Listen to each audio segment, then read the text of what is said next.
So you're probably here because you know that. And even if we stopped burning all fossil fuels tomorrow, we would still feel the effects of the existing emissions for decades to come, as the climate change we have already caused is essentially irreversible. So maybe like me, you're worried that the way that politicians and voices in the media talk about this issue does not fit with the science. Our government has committed to net zero by 2050. But that really worries me, because politicians and the public knew about this problem since at least 30 years ago, and they agreed that greenhouse gas emissions really had to come down, and soon. But since then, since we all knew what had to be done, the cumulative global emissions have more than doubled. Concentrations of carbon dioxide keep rising exponentially. So where are we going?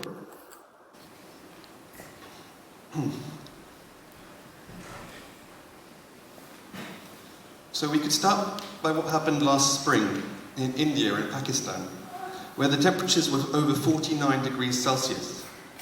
Those lucky enough to have air conditioning were protected for a while, but the AC machine started to break down in the heat. People put on wet towels over babies and the elderly and the most vulnerable, but when the water ran out, they were faced with the choice of walking in almost 50-degree heat or staying at home and hoping for the temperature to come down. When the heat and humidity reach a certain point, we're no longer able to regulate the temperature of our bodies, and people simply die. So, do you remember that wildfire and the heat wave in North America last summer, in a small town called Lytton in Canada, which wasn't actually very far from where my research sites were? So the average July daytime temperature there is normally 21 degrees Celsius, which is similar to what it is here in the UK. Well, last July, it was 49.6 degrees, and the next day, the town literally burnt to the ground. I think one of the challenges we face is being able to talk about this stuff in a way that captures how serious it really is. So in the last couple of hundred years, humans have warmed the planet by about 1.2 degrees Celsius. Like I said, it sounds so insignificant. Yet we have all seen from the images of either fields of flooded or baked dry as the temperatures rise, and rainfall records are smashed repeatedly all over the world. We've seen videos of people trying to escape raging fires and wanting to be rescued from the roofs of their homes. Maybe you saw this video from Australia during a heat wave a couple of summers ago, showing thousands of fruit bats dropping dead from the trees because it was simply too hot for them. And we've had solutions for decades. Jimmy Carter put solar panels on the White House in 1979, but they didn't stay there long. It seems like we've been on the edge of a green revolution for years. So the question is, really, why hasn't it happened yet?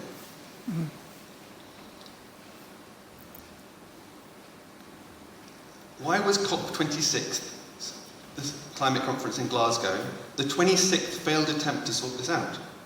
Alok Sharma, the conference's host and our government's representative, rounded up the conference fighting back tears. He knew it was nowhere near enough. It's so easy to set targets and talk about what we might do in the future. But as you probably know, governments around the world set targets to protect the natural world and halt biodiversity loss in 2010, but none of these targets have been met. We've all heard about the targets set for net zero by 2050, even from some of the biggest fossil fuel companies. And net zero sounds so good, doesn't it? But then you read that the 12 biggest oil companies are going to spend $103 million every single day for the rest of this decade drilling for new oil and gas. We're talking about roughly $1 trillion. $1 trillion in new oil and gas. As things stand, governments look set to allow double the production of fossil fuels in 2030, as would be consistent with our internationally agreed climate targets, and they continue to license new fossil fuel projects. Carbon has to stay in the ground if we're to meet our climate targets. So they simply can't resist. So there the head of BP recently described that company as a cash machine. Right? He said that at a time when ordinary people can't afford their energy bills and the UN is talking about code red for humanity. If governments around the world don't take immediate and drastic action, we know what we should expect. We know what the evidence is telling us. We can see what's already happening. Devastating effects on the incredible wildlife that we still have. Homes and properties becoming uninsurable. Widespread crop failure leading to food shortages. Flooded landfill sites releasing toxic waste, and constant unpredictability as wildfires, drought and torrential rains become everyday occurrences. Globally, we should expect the forced displacement of coastal populations and vast areas of the planet becoming uninhabitable. And I don't use that word lightly. This is a study that was published in the journal Proceedings of the National Academy of Sciences a few years ago, and it suggests that as soon as just 5 decades from now, 3 billion people could be living in areas that are too hot for humans to tolerate. So these black areas on the map show you, which represent only 0.8% of the world's surface, show you areas where the mean annual temperature is over 29 degrees Celsius. If we reach 3 degrees of global warming, that much of the world's surface will be over 29 degrees Celsius. Pretty much the entire tropics becomes uninhabitable to humans. Simply too hot to do any exercise work, to go outside in the summer days. This is home to roughly 3 billion people, right? So where are they going to go? What's going to happen to them? What kind of world will that be like when half the world's population or close to it are going to become basically too hot for them to live? That's the recipe for geopolitical turmoil and disaster, as far as I can see.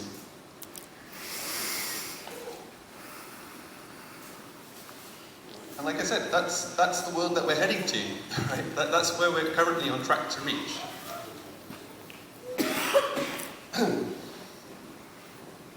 So, let's just take that in, right? And I really mean this from my heart, right? Thank you for being here tonight, for engaging with this reality of where we are. It's not an easy or comfortable thing to do. And yet we're all here together thinking about what we can do in response to this. And the question we should all be asking ourselves is, why is nothing changing? Well, I mean, in fairness, it's a huge and complicated challenge, and it's difficult to even hold it in our minds, let alone work out where we are and what we as individuals should do about it. Millions of people have seen the headlines and feel worried that the government isn't doing enough. Everybody wants a planet that we can live on, but what as individuals can we do? It seems like exactly the kind of issue that government or some other powerful organisation should be dealing with. But the millions that fossil fuel corporations spend on lobbying the government result in billions in tax relief and subsidies. And just as fossil fuel corporations will always prioritise their profits, politicians seem to always focus on winning the next election. So now what we need is real leadership, which means being honest about how bad the situation is and what response we need and what that would look like. The Industrial Revolution transformed the world with amazing and terrible consequences. And it started here, in Wales, actually. And now we need to lead the world into a green revolution. The only question is whether or not that will happen in time. Investment in green jobs and an economy that has a chance of coping with what's coming is so obviously what's needed. But there are still some big political and economic barriers. So our goal is to put enough pressure on the government for it to overcome those barriers. We've been told by people inside government and parliament, as well as big corporations, that they know what needs to happen, but they're desperate for that pressure because they don't know how to do it from the inside. So, from the start, Extinction Rebellion has been focused on reality, honestly acknowledging how bad things are, and looking and then working out what to do about it. By the time I joined Extinction Rebellion, I was feeling frustrated and depressed and pretty desperate, if I'm honest. I had this terrible feeling that the people in power are locked into business as usual and that traditional methods of campaigning were just never going to work in time. And so then I heard about this group, and they were trying something different. It sounded scary, but interesting, and so I wanted to find out more. And since then, I've organised actions, I've been arrested, I've worked with other scientists on public outreach and education, I've helped train and organise other people to do actions, and I've met incredible people, and I've seen what we can do together. Teachers, engineers, nurses, farmers, artists, parents and grandparents, working together and using their shared strength. I'm still worried that I might look back at this moment and think, well, I should have done more. But when I got involved with Extinction Rebellion, I found out that many of the people felt the same as I did. And for the first time, I thought, maybe, just maybe, this is going to be enough. And I see things are changing. More and more people get it now. The climate crisis is right up there at the top of people's concerns, and XR has been a really big part in getting that message out there. This doesn't mean the job is done, because we're still not seeing the actual changes in policies that we need to bring emissions down and protect the natural world. So our objective has now changed. It's not simply about sounding the alarm anymore.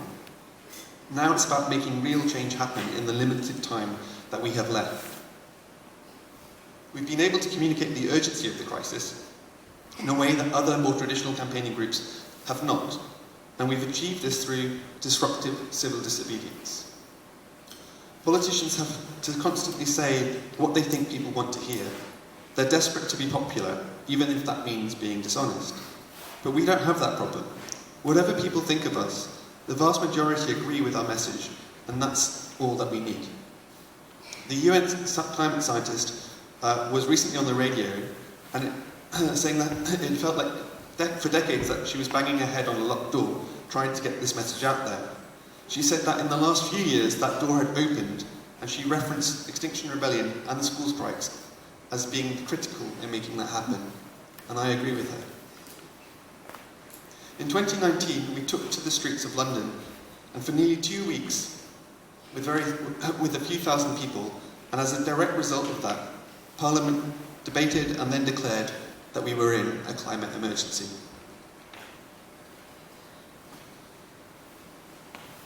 What we did had never been done before, and it pushed climate into the headlines and woke people up to the urgency of the situation. Now, almost everybody acknowledges the problem and believes that action is necessary, but most people still don't seem to know how bad things are and what needs to happen to avoid the worst effects.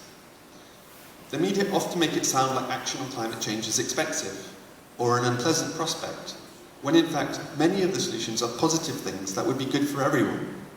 Less pollution, improved health, more trees and wild spaces, clean rivers, a fairer and sustainable economy, and most importantly, a planet that we can live on. We're already feeling the costs of inaction through massive energy price rises, and as we are seeing now, those costs are felt by ordinary people first and hardest, while fossil fuel corporations continue to make obscene profits.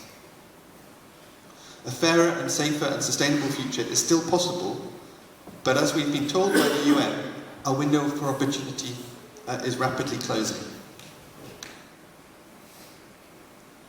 So we're facing a huge challenge.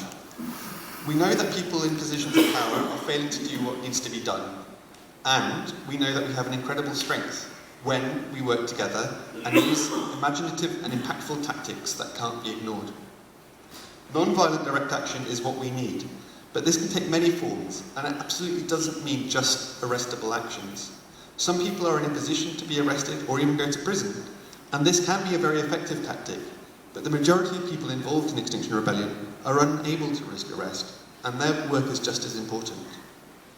We've put a huge amount of time into researching similar movements to see what is likely to work in the short amount of time that we have.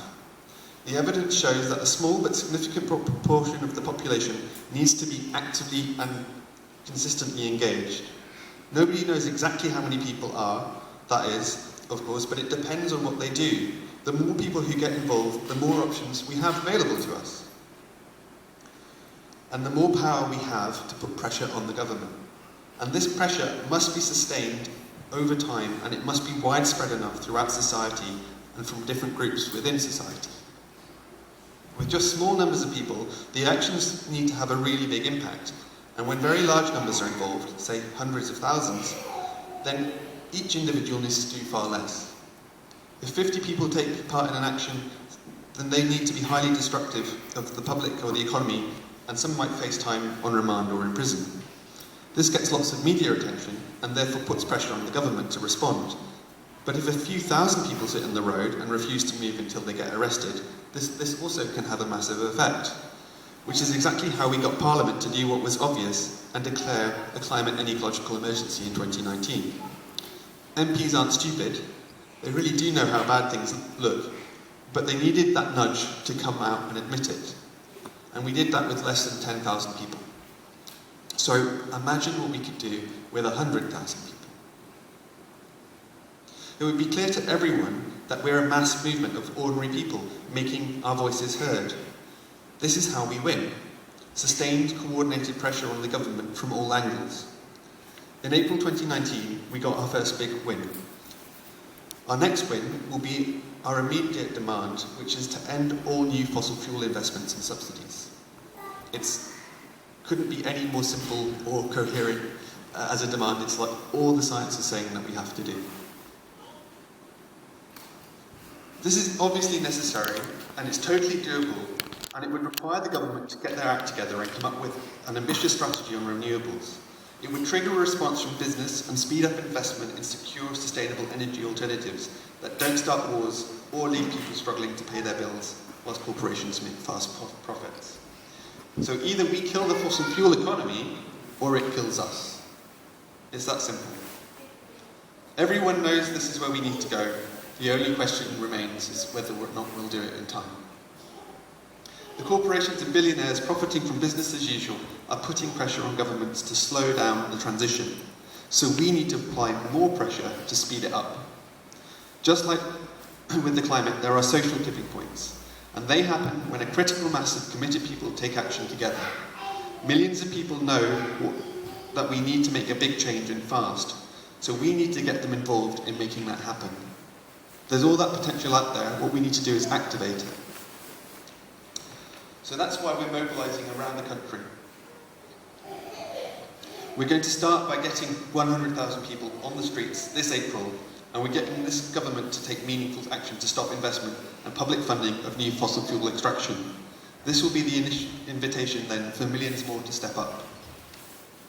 But we need your help to build it, and to build this movement, so please get involved in your local group.